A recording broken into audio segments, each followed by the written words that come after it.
Welcome back to the Terrace House. I'm Penny Del Castello from InDesign International, here today to talk to you about how I've styled my terrace house living room. It's quite a small space, so we have a lot of compact items, and we'll just take you through and you can see what we've done with the space. Everything's back to how it's supposed to be. This is the usual way we have our living room set up when we're not binge watching Netflix. To dramatise the ceilings in this space, I've actually put a really large, oversized mirror above the fireplace. It's literally resting on the mantle because it's so heavy, and it's tilted slightly forward so that the projection and the reflection is balanced within the space.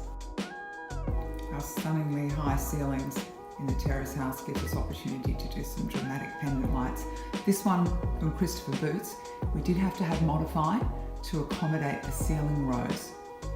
But it's a beautiful piece, adds a very contemporary element to a very old world property.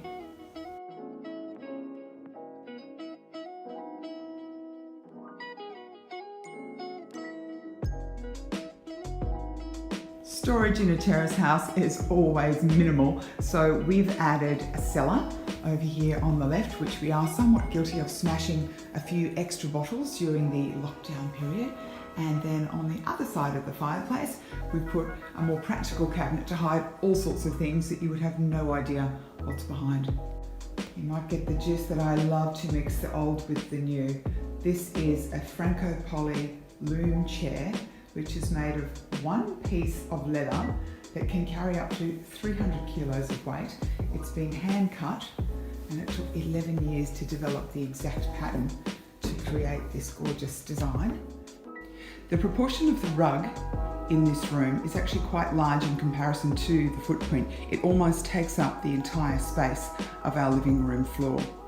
But in fact, it makes the room look bigger rather than smaller. Last week I posted on Instagram about design being clever rather than expensive. Here's a great example of that. In this image that you see, the black with the gold, it's actually a wax rubbing that I did myself from Westminster Abbey, and then when I got home, had it framed. One hanging piece, one standing piece, and this particular artist, Julio Brenes, created a gorgeous little copy book called Cafe on My Coffee, which is all hand sketches of places that he's been to, coffee shops around Melbourne, where he's drawn on the side of a coffee cup. There we go. So he goes to the coffee shop, sits there, and then sketches out beautiful images of the actual shop, sometimes inside, sometimes outside. A second piece of art in this room that literally cost me next to nix, so clever rather than expensive, is this little piece here. It represents the Byzantine era in history. It's made up of tiny little pieces of newspaper clippings, and I made it while I was at university in 1990. Just when you thought my entire home was monochromatic, I have a yellow cabinet with the TV entertainment unit, and now a lovely big piece of Sven Koningin art. We have a couple of stools. They're great for pulling up to the ends of the tables when we don't have enough dining chairs, and they also act as tremendous bongo drums.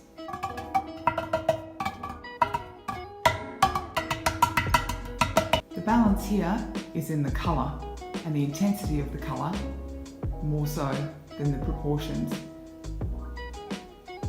Really brightening up our space, I've placed an abstract piece of art called Ballooning Over the Elements. Really adds a pop of colour to this otherwise quite monochromatic room. Travelling is one of my favourite pastimes. I can't wait to get back out there once restrictions have lifted. This gorgeous piece of art behind me was done by a famous Hong Kong artist who has created Woman and Child with Cat in a window from an apartment block. Great piece, isn't it? You'll notice how I have these just little pops of red coming through in the artwork, the book, and even just the cord of the light fitting. Hello you two, these little guys are from a trip to China that I took a couple of years back. his and hers, like little puppets, sit on the edge of our fireplace. Guilty pleasures of my gorgeous Züster wine cabinet. Cheers. I have to say, there has been a lot of wine consumed during lockdown. Cheers to that.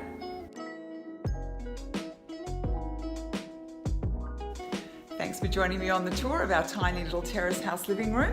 I look forward to seeing you next time. Ciao.